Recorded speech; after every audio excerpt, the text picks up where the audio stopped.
Alright, hi everyone. I'm Wendigo 13, Wendigo Child 13, whatever you call me. I am back again for 25 Days of Manga. We're on day 21. It's flying by. It'll be gone before we know it. And then I'll still make videos, but just probably not every day. So today, so real quick, I just want to talk about that. I'm currently rereading Bloom Into You. That way I can finally finish the series. I have all of them. I just haven't really gotten around to reading all of them. So I'm finally doing that now, so I'm kind of switching off between other stuff. But I reread Volume 1 to kind of brush me up so I could finally move on to Volume 2. So I have Volume 2 here, and I'll be reading this. I'll probably start this tonight after I finish Love Focus, Volume 1. And I did read Volume 3 of Dawn of Arcana. This was a good volume. I mean, I haven't had any complaints with any of the volumes so far, but we got introduced to a new character. His name, I forget what it is. It's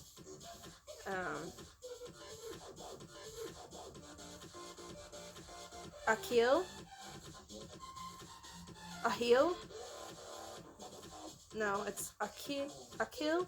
I guess that's what it is. But anyway, here he is, introducing himself. And, wow, so, Caesar really stepped it up in this one, and then Loki, he's still being a little, distant, but we did get some good, emotional backstory with Loki. And holy Toledo, Nakaba had some shit go down with her hair. The king was trying to like dye it or whatever because they hate her red hair and what it symbolizes. And protecting her, Caesar like steps up to, help her out, and he talks about how this world that I live in is absurd and meaningless. And look, he just like cut off all his locks. And let's talk about how cut off his hair with a sword, and his hair just magically is perfect. Yeah, it's like that time in Power Rangers, the new one, where Kimberly cuts off her hair with the scissors and she magically has a cute bob. It's like, no, that's not how that works. But whatever, it's a manga, so. But I love his short hair. I'm very excited for this new look of Caesar. And then Nakaba cuts off her hair too. And my goodness, she has very short hair now. Was not expecting that. Was not expecting that short little pixie. Well, not even really. I mean, it is pixie cut, but it's more like a Mia Farrow. It's really like a Mia Farrow haircut. So, getting a little Rosemary's Baby up in here. I really enjoyed this volume. Can't wait to read more. Caesar has really proven himself, and there were some interesting intimate moments with Caesar and Nakaba. And we got to see Caesar, get a little jealous. He's acted jealous toward Loki before, but he knows Loki's gonna be in her life. So this new guy who showed up, he's like, no. So, I have that. And I will be moving on to Volume 4. Alright. So what else I wanted to talk about today was Ceres by Yu Watase. As some of you know, this is like one of my all-time favorite series. This is another one that I kind of need to replace. It's not too bad looking, but you can tell it's battered. I'm surprised it's not in worse shape for as often I reread this series.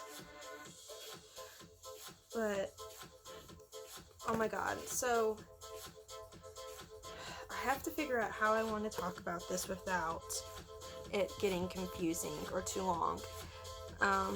One thing I love about Ceres is the dynamic with the parents, and her twin brother Aki. So we have Aya, the lead girl, and then we have twin brother Aki. And one thing I do really like about this, what I really do like about this series is, I love all the folklore that takes place in this series. And, because they talk about, celestial maidens. That's, essentially what it all comes down to, what it's about, because it's called, Ceres Celestial Legend. So it's about celestial maidens, and Ceres is like this all-powerful celestial maiden, and they kind of go all over Japan in these books and talk about the celestial legends scattered around, which I really, really, really like. And I love Aya. She is such an empowering character. Like, yeah, and she has a lot of character development too. Like, getting the start, and she's just kind of like a bratty 16-year-old girl, and then she meets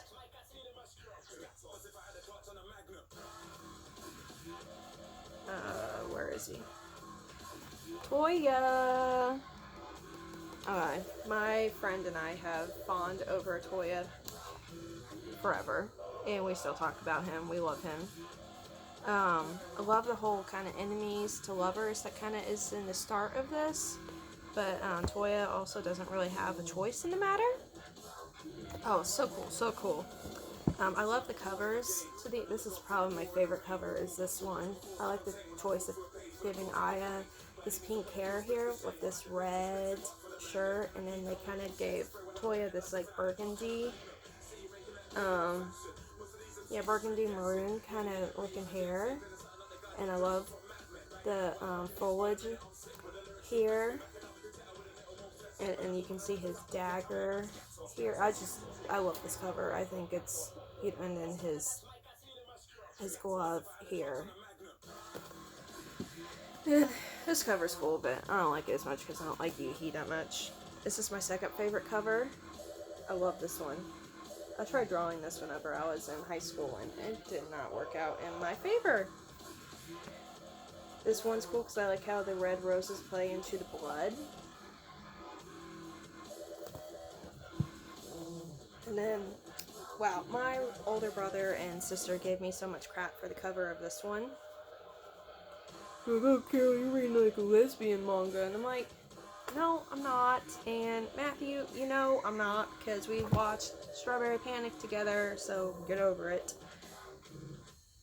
I love the use of the yellow and blue in this one to kind of accent the skin tone and the eyes. And then I love the emotion and sadness played into this one. And this one has lots of pinks, and lots of pinks in it, showing off the celestial maidens. And I forgot to grab over.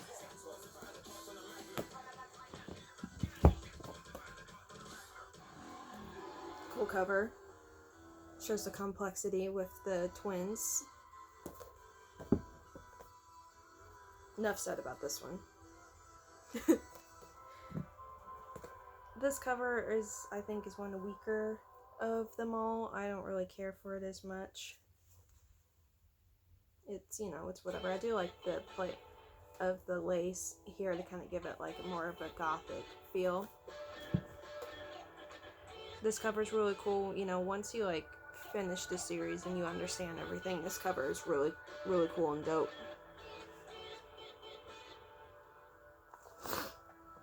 And then, this cover is okay. It's whatever. But I like the use of the white and blue, kind of used for Serenity in this one though. And how light they made Aya's hair in this one.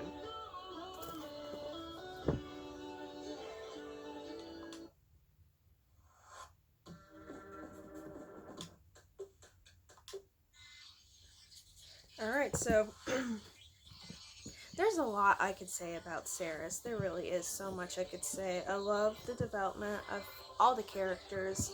How Toya kind of went from this cold but gentle, mysterious guy. I always called him Jason from General Hospital, because at that time Jason had this whole past that he didn't remember, and he was trying to find out his past, and that he was like, this strong protective bodyguard type guy.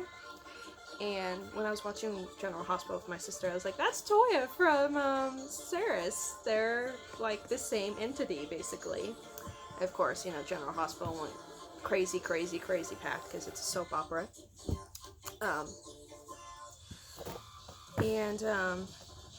Yuki's fine. I don't really... he's fine. He's just fine. I don't hate him. I just don't really care for him. I don't like how, there's a volume where, from the very get-go that he and Toya both like Aya. He kind of takes advantage of her, and he kind of apologizes for it, but he's almost not sorry about it, and that kind of threw me off of Yuki forever. Toya never did anything like that toward Aya, even that there is an age difference between them, but I love them so much. Because you never know if Toya's going to be protecting Aya or going against her, which was always really cool. But in the end, he always protected Aya.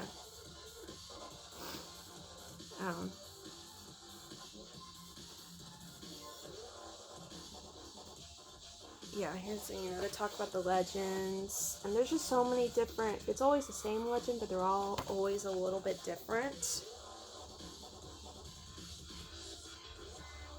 Where's Aya and Toya together?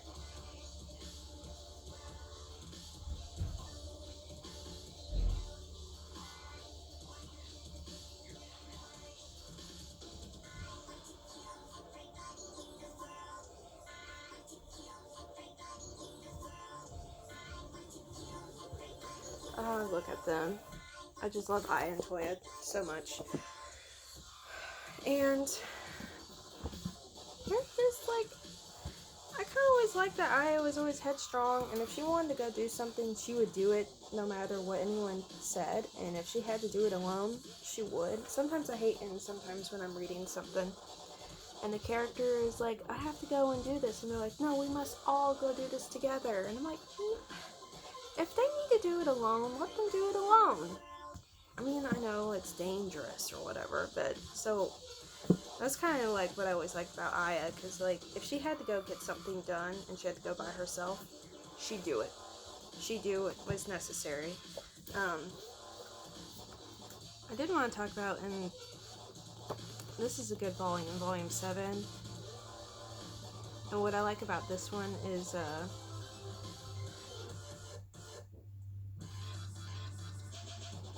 we have this kind of ghost dog that plays into the folklore that protects this girl. That's really cool, but it also feeds off of anger. And well, it's like a wolf. I think it's like a white wolf, but it's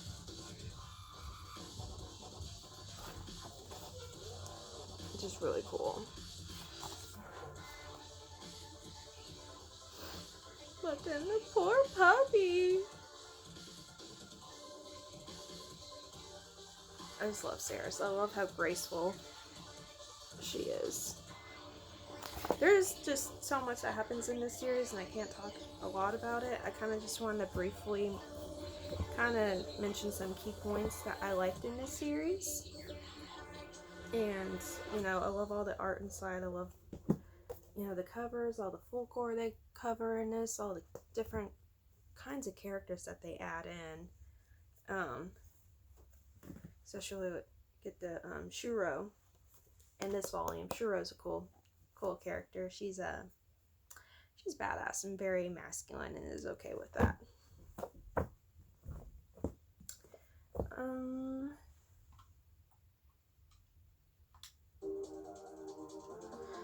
I think that's it that I'm going to talk about on Ceres, because I just figured if I went too in depth, it would get confusing, especially for those who haven't read it.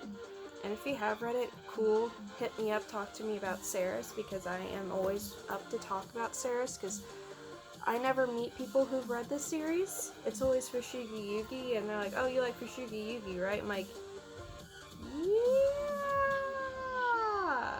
yes, I do, yes. But no, really, Ceres is my favorite. I love it, love it, love it, love it. And I really love that they chose to make Aya's hair white on this cover. Really plays a cool effect with the all the oranges.